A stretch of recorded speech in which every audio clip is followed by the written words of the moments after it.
Bridge with Harold Shogger. Number 1, count. Once the bidding is over and the dummy comes down, the first thing the declarer needs to do is count winners.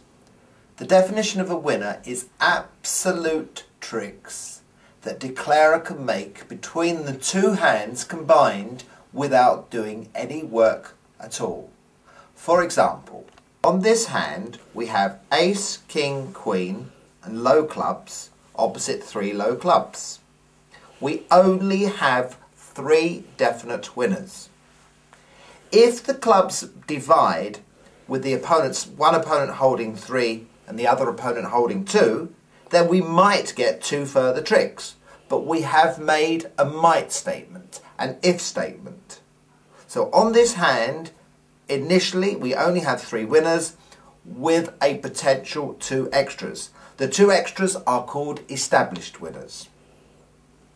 A second example, we still have the ace and the king, queen, but this time they're between the 2 hands. We have the ace, king in this hand and the queen, 9, 8 in the other hand. We still have 3 winners with the potential of 2 extra tricks.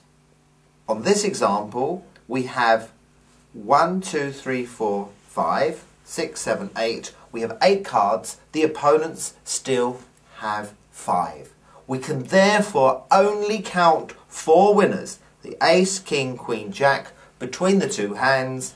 We cannot say that we're going to get a 5th trick. The chances are extremely high that the 10 of clubs will come down, but we initially only have 4 winners.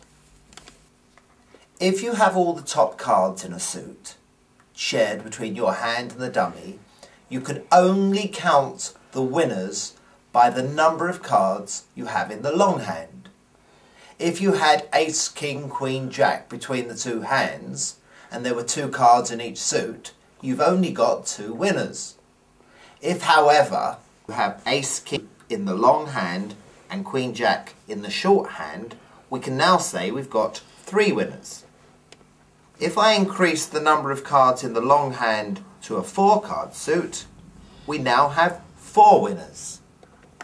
If I increase the top cards in the short hand by putting in the 10, though we have the top 5 cards in the suit, we still can only count 4 winners because we have only 4 cards in the long hand.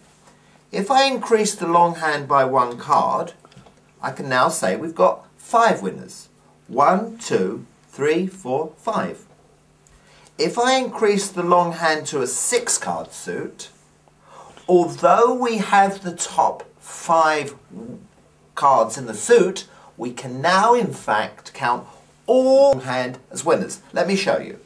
Ace, king, queen, jack, 10. That's our only one can take these 4 cards. But eventually, even the blue of clubs can become. What happens if you have a long suit and all the high cards between the 2 hands, but no ace? You have the king, the queen, the jack, the 10, the 9 between the 2 hands, but no ace. Can we count any winners?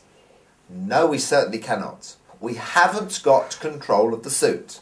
There is work to be done, and as soon as there is work to be done, we cannot count any winners. For example, even if this were the trump suit, since you don't the ace, you have no winners yet.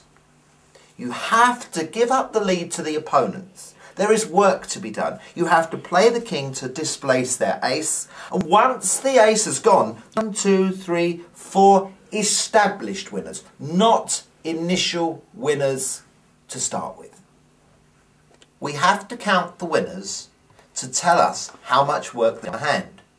If we're in 4 spades and we have 6 winners initially, we immediately know that we have to find 4 tricks elsewhere. If we're in 4 spades and we have 8 initial winners, we need to find 2 tricks elsewhere.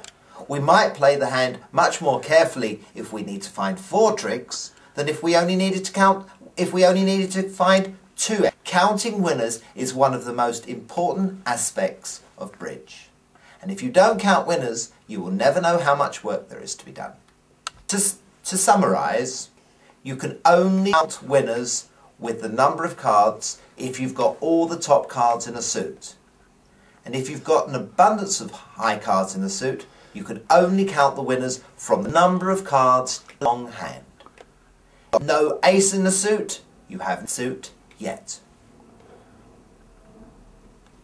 Happy count? Okay. It's an architecture.